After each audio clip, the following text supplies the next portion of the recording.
I'm going to actually solve question number 2 on page 34, just to give you guys a hand at home. It says, over a 15-minute period, a truck travels on a road with many turns. The truck's initial velocity is 50 kilometers per hour west, 60 degrees north. The truck's final velocity is 80 kilometers per hour east, 60 degrees north. Calculate the truck's average acceleration in kilometers per hour squared. So I've already started the question here. When I write down my given information, the times given in minutes, I need to change it to hours because it wants the units to be hours per meter squared. VI is 50, west 60 degrees north. VF is 80, east 60 degrees north. And we're looking for A. A is the acceleration. So we know that acceleration is equal to delta V over T. Delta V is just the change in the velocity, so VF minus VI. And when I plug it in, I get 80 east 60 degrees north, subtract 50 west 60 degrees north. Now that's a problem for me because I can't just go 80 minus 50. I can't even just switch one of these to negative or positive to make it point the same way. They're completely different.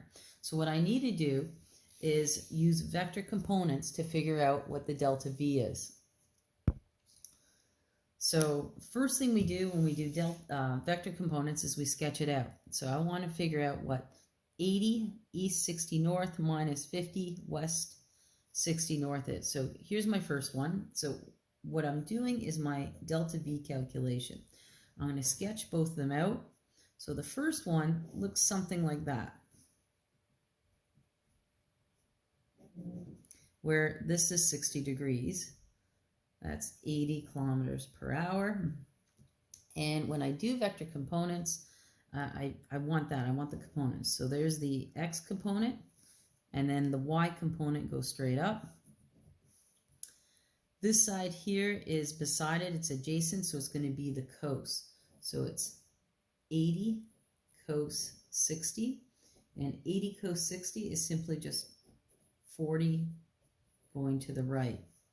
This one here is opposite, so I'm going to use the sine. So it's going to be 80 sine 60, and that gives me 69.28.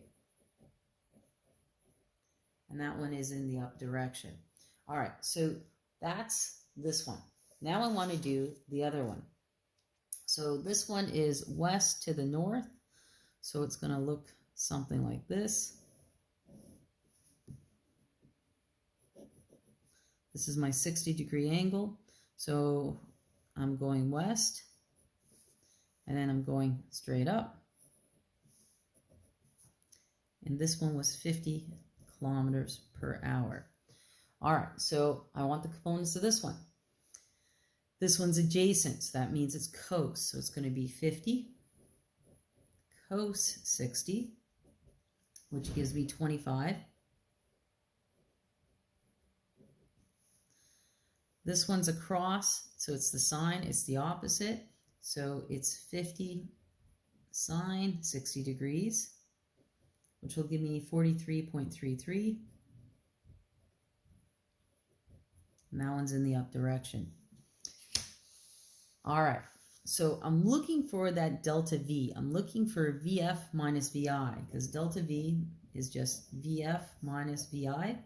So what I'm going to do is I'm going to find VF in the X direction. I'm going to find VF in the Y direction and then bring it together in my triangle. So let's do that. So if I wanted delta V in the X direction, I'm going to take the X's and just go VF minus VI. So that's simply going to be the 40 minus the 25. So it's 40 to the right minus 25 to the left. Now, I still have a problem here.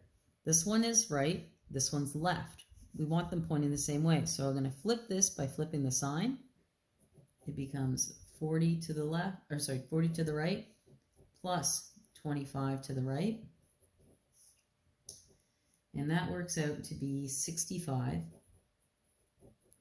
kilometers per hour to the right. Now I'm going to do the same thing, but for the Y direction. I want to figure out what my delta VY is. So I'm going to take the first one, subtract the second one.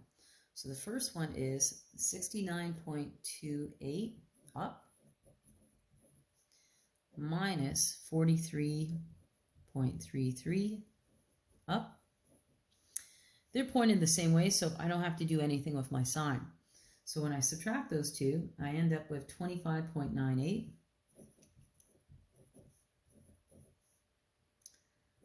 kilometers per hour in the up direction.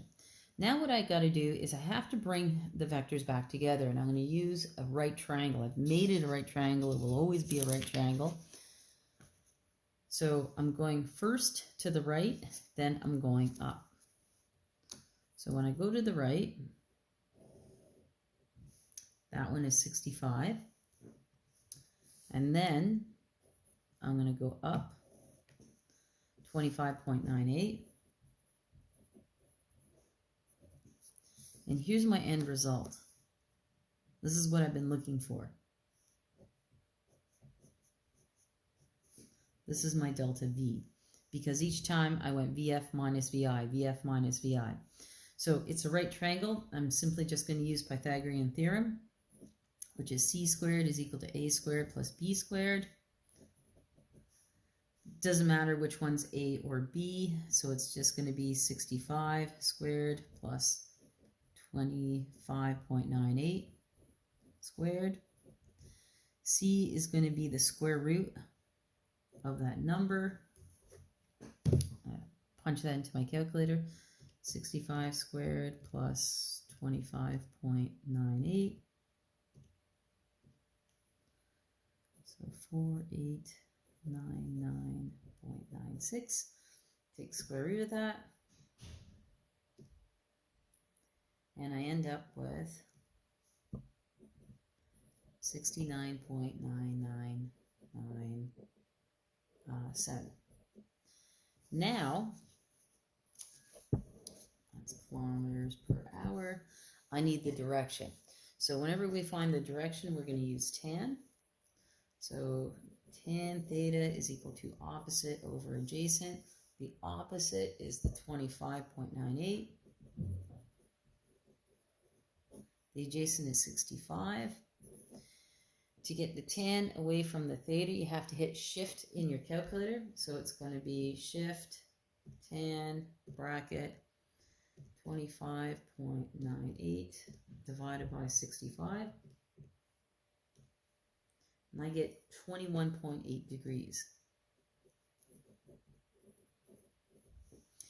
All right, so this is my delta V, and this is the angle that goes off on. So I can go right back to my question now, and I'm going to put that in. So what I found was that my delta V was 69.9997.